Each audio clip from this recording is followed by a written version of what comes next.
నమస్తే, నేను ఇందు. ఆపరేషన్ సింధూర్ తర్వాత ఇండియా పాకిస్తాన్ మధ్య యుద్ధ వాతావరణం నెలకొంది.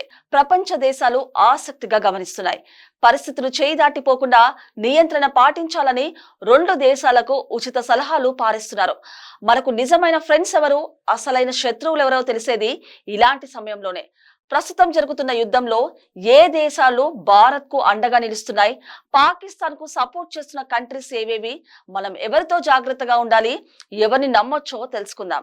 డ్రోన్ దాడులు, మిజైల్స్ పేలుళ్లతో ఇండియా పాకిస్తాన్ సరిహద్దులు దద్దరిల్లుతున్నాయి. రెండు దేశాల్లో ఎవరు వెనక్కి తగ్గే సూచనలు కనిపించడం లేదు.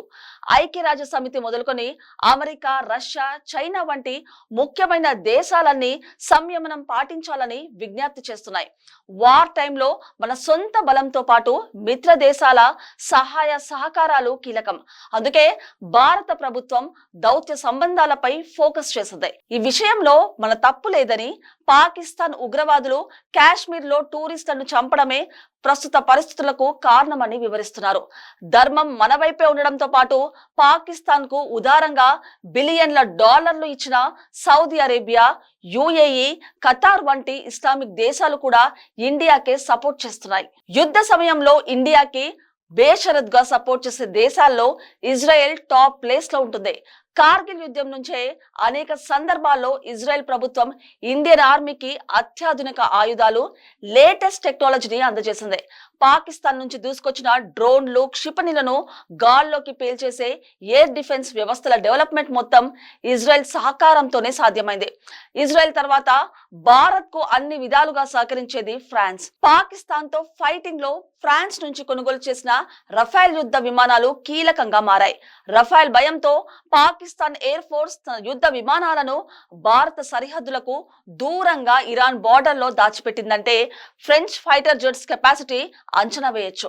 యుద్ధ విమానాలు, ఆయుధాల సరఫరాతో పాటు ఐక్యరాజ్య సమితిలో ఇండియాకు వ్యతిరేకంగా ఎలాంటి తీర్మానాలు చేయకుండా అడ్డుకుంటూ ఫ్రాన్స్ మనకు అండగా నిలుస్తుంది. యుఎన్ సెక్యూరిటీ కౌన్సిల్ లో శాశ్వత సభ్య దేశమైన ఫ్రాన్స్ భారత్ కు వ్యతిరేకంగా ఎలాంటి తీర్మానం వచ్చినా తన వీటో పవర్ తో అడ్డుకుంటోంది. ఇజ్రాయెల్, ఫ్రాన్స్ తర్వాత భారత్ కు నమ్మకమైన మిత్ర దేశం రష్యా.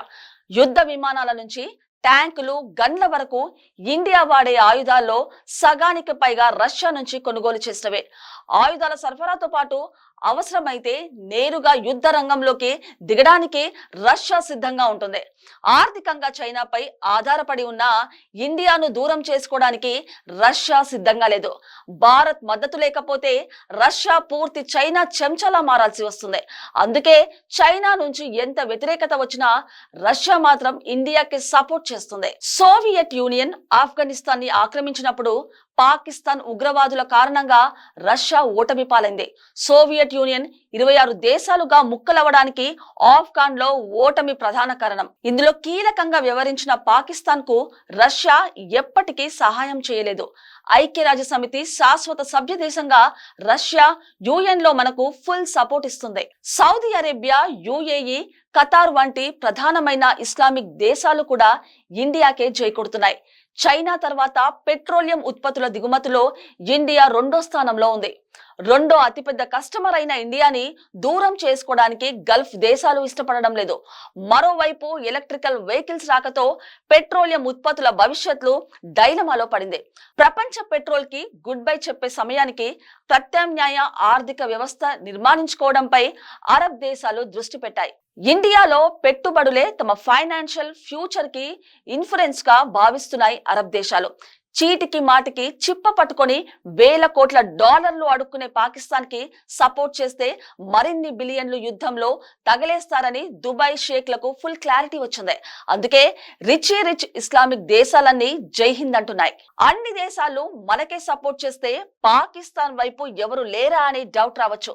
పాకీలతో ఎలాంటి ప్రయోజనం లేకపోయినా ఇండియాని ఇబ్బంది పెట్టడానికి వాళ్ళని పెంచి పోషిస్తున్న దేశం చైనా.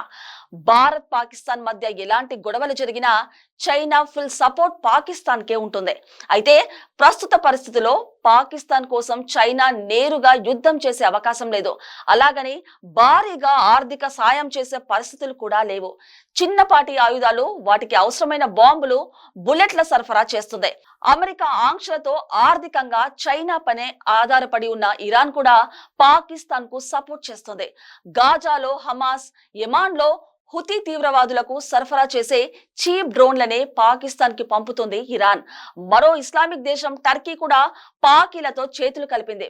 ఆర్థికంగా అత్యంత బలహీనంగా ఉన్న టర్కీ పాకిస్తాన్ కు కొన్ని డ్రోన్లు, F-16 స్పేర్ పార్ట్స్ సప్లై చేస్తుంది. ఇక బంగ్లాదేశ్ తాత్కాలిక ప్రభుత్వం పాకిస్తాన్ కు సహాయం చేయాలని ఉన్నా ఇండియా నుంచి వచ్చే రియాక్షన్ తట్టుకోలేమని సైలెంట్ అయిపోయారు. ప్రపంచాన్ని పెద్దన్న లాంటి అమెరికా మొదటి నుంచి పాకిస్తాన్ ని వెనకేసుకొని వచ్చింది. అయితే డొనాల్డ్ ట్రంప్ అధ్యక్షుడిగా బాధ్యతలు తీసుకున్న తర్వాత యుఎస్ పక్కాగా కమర్షియల్ గా మారిపోయింది.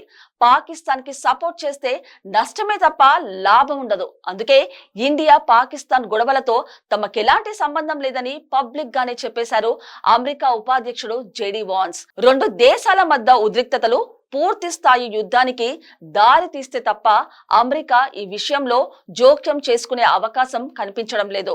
మరో ముఖ్యమైన దేశం బ్రిటన్ లో పాకిస్తాన్ పై సానుభూతి ఉంది. ఆ దేశ రాజకీయాల్లో పాకిస్తాన్ ఇన్ఫ్లుయెన్స్ ఎక్కువ. లోకల్ పాలిటిక్స్ నుంచి ఎంత ప్రెషర్ వచ్చినా తీవ్ర ఆర్థిక ఇబ్బందిలో ఉన్న బ్రిటన్ ఇండియాతో కయ్యానికి దిగే అవకాశాలు లేవు. ఆపరేషన్ సింధూర్ ప్రారంభమైన తర్వాతే భారత్ బ్రిటన్ మధ్య ఫ్రీ ట్రేడ్ ఒప్పందం జరిగింది. అంటే బ్రిటన్ కూడా పాకీలకి హ్యాండ్ ఇచ్చిందనే చెప్పొచ్చు. చేతిలో డబ్బు లేకపోయినా, సైన్యానికి బలం లేకపోయినా, మితిమీరిన అహంకారంతో ఇండియాతో యుద్ధానికి కాలు దువ్వుతున్న పాకిస్తాన్ కి ఆపద సమయంలో ఆదుకునే వారెవరూ కనిపించడం లేదు. పాకీల దుస్థితికి స్వయం కృతాపరాధమే కారణం. పాకిస్తాన్ ఆవిర్భావం నుంచి ఆ దేశానికి లక్షల కోట్లు సాయం చేసిన అమెరికాకి వెన్నుపోటు పొడిచారు.